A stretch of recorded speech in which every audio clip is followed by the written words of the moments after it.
राजधानीर रास्ताकड़ू मिला युवक मृतदेह।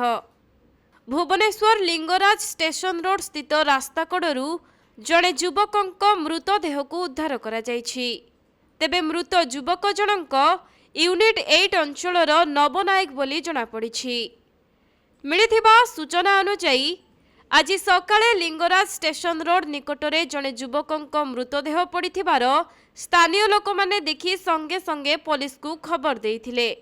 आउ खबर पाई पुलिस घटनास्थल रे पहुंची मृतदेह को उद्धार करने सह व्यवच्छेद पाई कैपिटल हॉस्पिटल को पठाइथिबा जଣା पड़िछि।